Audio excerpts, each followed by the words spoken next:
Central with Burt Barron on the new Talk Radio 1450 WCTC, the voice of Central Jersey. From politics to entertainment, from social issues to lifestyles, from newsmakers to pop culture. If it's Jersey, it's on Jersey Central with Burt Barron, 732-545-9282.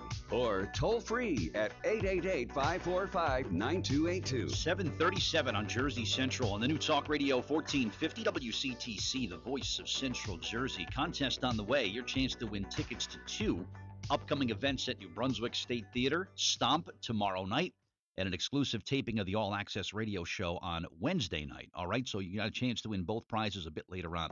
Let's go to the Rare and Bay Medical Center Jersey Newsmaker Hotline. Welcome in our good friend from Greater Media Newspapers for our Read All About It segment. We do it every Thursday. Mark Rosman joins us to preview a couple of the top stories. Good morning, Mark. Welcome back. How you doing? I'm doing fine, Bert. How are you? Good. Good to talk to you. Let's jump right in. First story, very, very good story about really a life-saving effort that happened at Edison High School. Can you talk about that? It involves one of the students.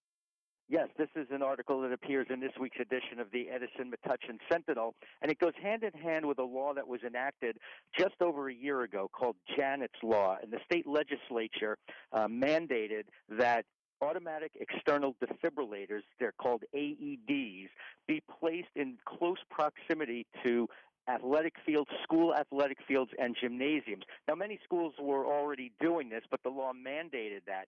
Since that law went into effect, the people who have promoted it say that 10 lives have been saved, including one on January the 5th during an afternoon freshman boys basketball game at Edison High School. Edison was playing Colonia. A young man from the Colonia High School team collapsed on the court during that game. He had all the coaches and trainers rushed out to him.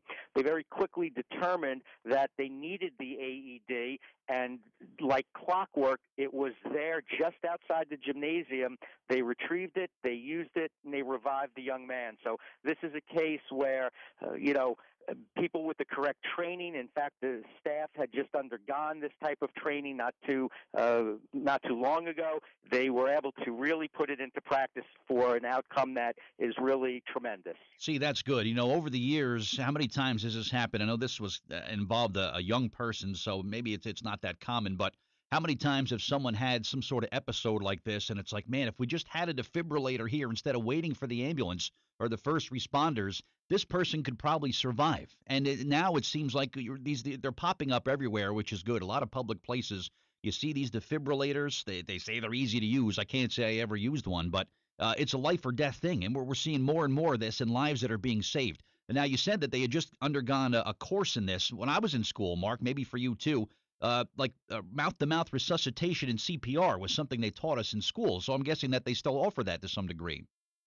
Well, yes, I think probably first aid in many cases is still offered to students. I certainly had that same course. I think it was junior year, and so I'm sure I'd be limited in what I would be able to do. But the fact that the staff of these schools are now being trained in the use of the AEDs, so that somebody is on site and knows how to react, as you said, before the police are able to arrive, before the first aid squad or the fire squad is able to arrive. This really is a matter of minutes in terms of saving lives, and not just for the athletes themselves, but of course you've got all kinds of spectators coming to school sporting events, and it's not uncommon, or maybe it is, that people in the stands have something happen to them. Sure. And having the machine on site right there and people who know how to use it, it's clearly a life-saving event. Janet's Law was named for an 11-year-old girl who died of cardiac arrest after a cheerleading practice, and her parents worked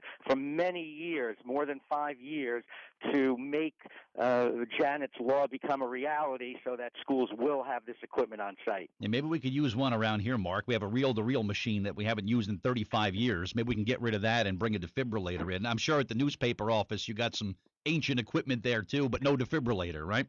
Right. You might want to trade that in. We may have to trade in a couple of our Royal typewriters. All right. Let's put a request in with our supervisors. There you go. All right. Second story here on Read All About It. Mark Rosman is with us. This is really terrific. I like this. Ethnic food restaurants are popping up like crazy, Mark, and I see them all over, whether I'm in New Brunswick, Metuchen, Edison, no matter where I go. I get the chance to try some different menus and different cuisines from around the world. And it seems like on a statewide level, we're seeing more and more of these specialty ethnic restaurants kind of popping up.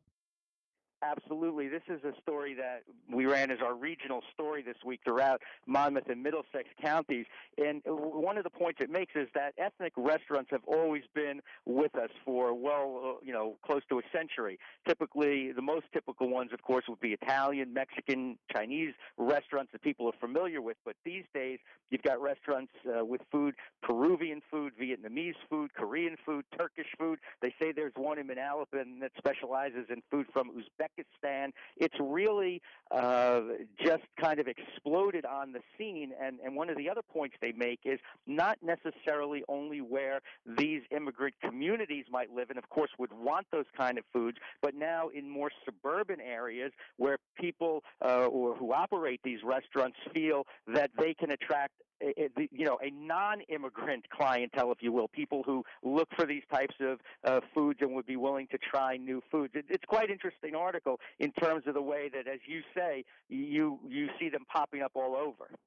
Yeah, and I love to try different cuisine from around the world. Somebody recently took me to a terrific Vietnamese place in Edison, and they taught me how to like pick up noodles with chopsticks. I had no idea you could even do that, but the food was absolutely delicious. And not too long ago, I went to a restaurant. Mark, I had beef, I had chicken, I had rice. This was an Ethiopian restaurant, so it's not like it's not like some bizarre thing that you're going to eat. A lot of it is stuff that you eat every day, but just kind of prepared a little bit differently.